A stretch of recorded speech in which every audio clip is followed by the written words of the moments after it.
मईशत की सूरत-ए-हाल डॉक्टर अली सलमान के साथ आज की नई एपिसोड के साथ मैं आपके साथ दोबारा शरीक हो रहा हूँ। जैसे हमने कल ज़िक्र किया था आईएमएफ की डेलीगेशन एक अनस्केड्यूल्ड विज़िट के ऊपर इस वक़्त इस्लामाबाद में मौजूद है कल से मिस्टर नेथन पोर्टर की क़यादत में और कल उनकी मुलाकात हुई है हमारे जो मिनिस्टर फॉर स्टेट हैं फाइनेंस अली परवेज़ मलिक और मिनिस्टर ऑफ एनर्जी अवैस लगारी के साथ। और जो 2 बड़े इश्यूज़ सामने आए हैं एक तरह से कंसर्न्स सामने आए हैं, उसमें से तो एक रेवेन्यू टारगेट्स जो बनाए गए थे आईएमएफ की तरफ से और हुकूमत पाकिस्तान की रज़ामंदी के साथ उसमें हम पीछे रह रहे हैं। और आज के अखबारात के मुताबिक जो आई हैं कि हुकूमत ने कोई अल्टरनेटिव टैक्स मेजर प्रपोज़ किए हैं उनको।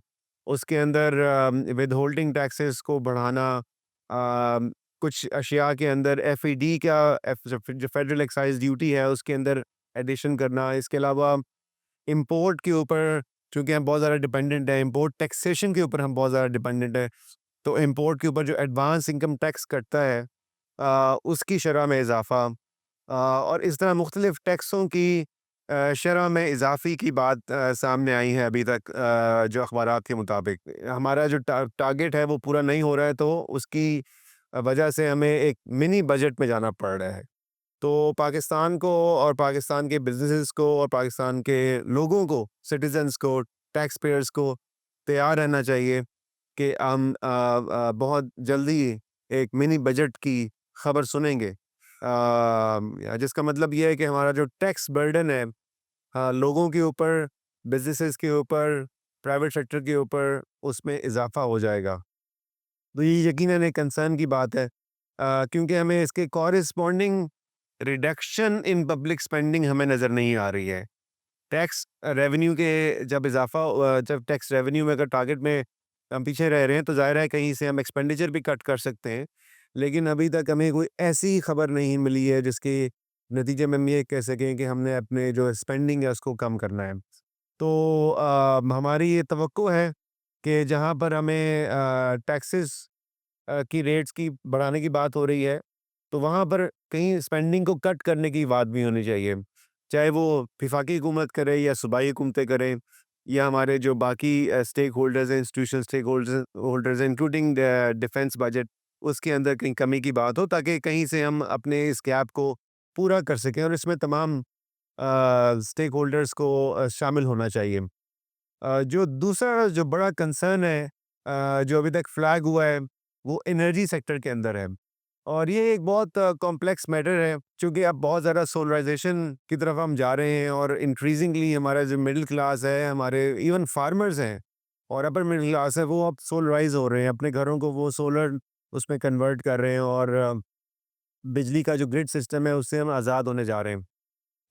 तो ज़ाहिर है लोग ये हुकूमत ने ही एक पॉलिसी लेके आई थी और हुकूमत अभी भी इसको इनकरेज कर रही है, नेट मीटरिंग की पॉलिसी मौजूद है।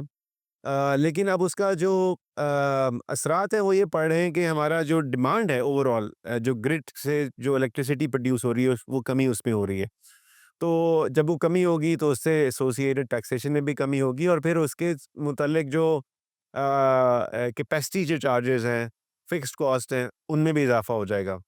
तो ये एक बहुत बड़ा चैलेंज है और इसी चैलेंज को देखते हुए पिछले दिनों वज़ीर-ए-आज़म शहबाज़ शरीफ ने विंटर पैकेज का भी अनाउंसमेंट किया था। विंटर पैकेज का मतलब ये है कि एक ख़ास हद से ज़्यादा की कंज़म्पशन के ऊपर डोमेस्टिक, इंडस्ट्रियल और कमर्शियल तमाम यूज़र्स को रेट में छूट दी जा रही है। वो मार्जिनल लेवल के ऊपर है यानी ओवरऑल छूट नहीं है। लेकिन अगर आप ज़्यादा बिजली इस्तेमाल करेंगे, तो जो रेट इस वक़्त अगर बेस रेट 55 रुपए के करीब है, तो वो कम होकर 26 रुपए के करीब आ जाएगा। सो ये उन यूनिट्स के ऊपर रेट की इतलाक होगा, जो कि एक जब हुकूमत अपना एक लाइन डिफ़ाइन करेगी इस थ्रेशोल्ड से ऊपर की कंज़म्पशन के ऊपर क्योंकि हुकूमत का ये ख़्याल है कि हम अपनी जो सर्दियों के अंदर जो 3 महीने हैं, इसमें बिजली का ज़्यादा इस्तेमाल करें और गैस चूँकि अब शॉर्ट है, तो गैस के बजाय अपने जो हमारी इवन जो अप्लायंसेज़ हैं, जो हम हीटिंग के लिए यूज़ करते हैं, उसमें जैसे गीज़र हैं और हीटर्स हैं, वो शिफ्ट हो सकते हैं।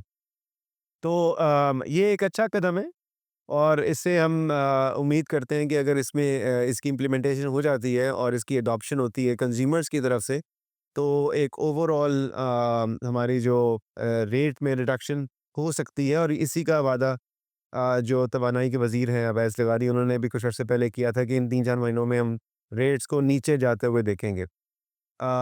तो ये 2 बड़े कंसर्न, टैक्स रेवेन्यू लीकेज और एनर्जी के हवाले से, एनर्जी के सिस्टम्स के हवाले से आए हैं।